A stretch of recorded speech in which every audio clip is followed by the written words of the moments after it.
So you want to know why we started? I had a baby pig nursery. It was an off-site early weaning baby pig nursery in Minnesota. And my husband got transferred down here to Iowa with his job, and I had no livestock. So going from 12 to 1,400 baby pigs to no livestock was kind of it was an earth shaker, because I'd always been around livestock all my life. I had two old horses. One was a blind stallion and one was an arthritic old mare. We had to go find some high tensile fence that if the stallion ran into the fence, being blind, that it wouldn't hurt him. So we went to this place at Medford, Minnesota to get wire, and lo and behold, he was raising red deer. And I could not figure out why anybody in their right mind would be raising deer when you could just drive down the road and hit one. And how many do you have now? We have over 400. And at the time, there was 2.2 million under fence in New Zealand. And 80% a year, well, they would slaughter 1.1 million per year.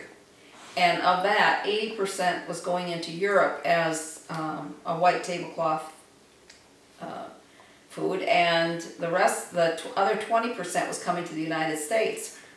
And so I really started to study it and study what the red deer was, and I got interested, and I told Larry, I said, well, 10.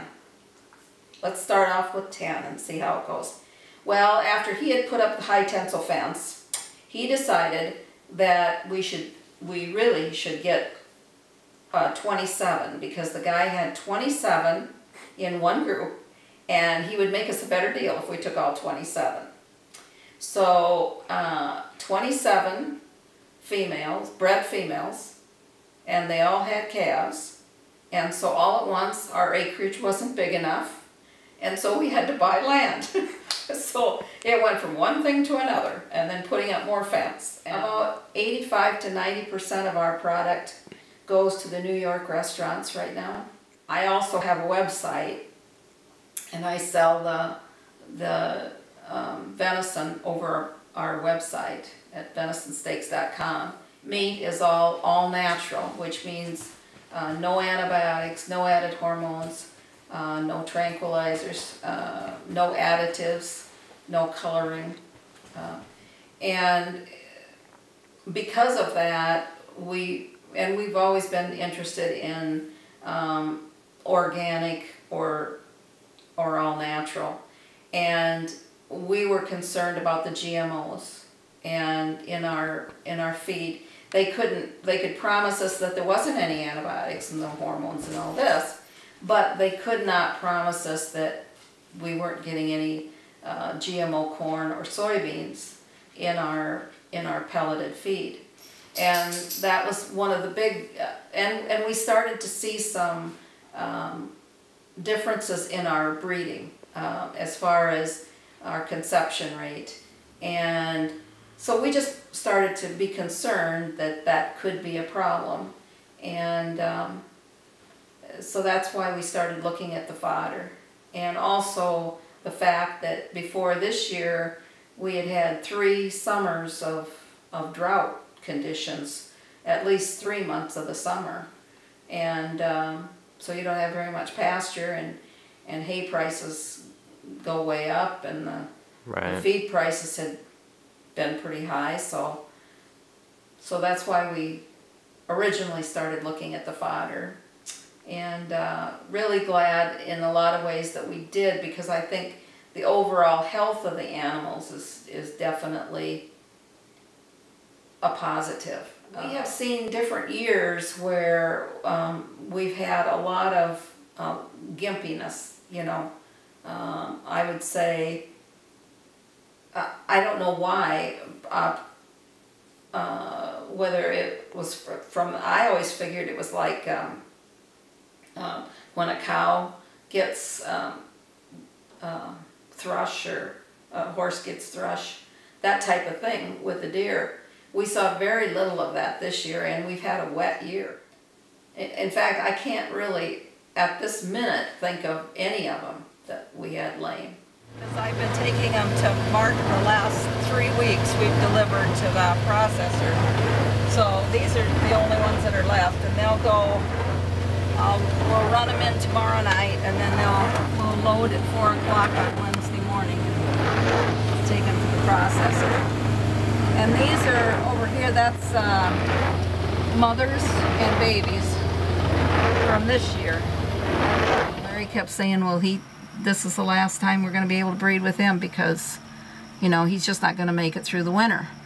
And we started him on fodder, and within 6 to 8 weeks, the guy that he's helped us out ever since that stag was a baby, and he did not know him from his son because he was getting around so good.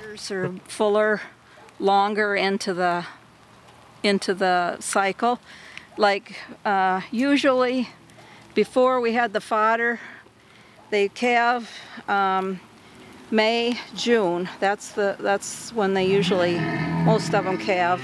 And by the end of August, 1st of September, they didn't have much for udder. And now we see some of the females having just as much udder now as in July or June. They've got fairly good cover for having calves on them, you know, and there's really nothing for pasture anymore. The drain system, or whatever they want to call the drip system, that is, we had like river trails. There'd be dry seed in the middle and on the sides and wherever. That's just, you don't see that with the sprayers. You know, you have more even sprouting. It's completely different. I would never go back to that. Started out pre-soaking, growing in 7 days, yes, and now. Oh yes, the pre-soaking. That in itself is a disaster right there, because I think you drown some, and I think if any of it's got bacteria on it, so you're just getting bacteria on everything.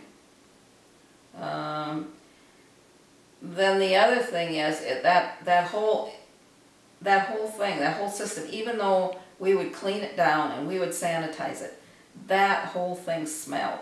You could just, I don't know, there was just a smell. I was so glad to get it out and gone. And then, yes, 7 days. It took 7 days to not get half of what we get now in 6 days. Was that where you had the pre-soaking bins? Yeah. So what'd you do with those? Took them back. Okay. And I am so glad. We've never dealt with a company that if you have a problem, you just call and you can actually get a human being on the phone, even on weekends, and get answers. And we really do appreciate that.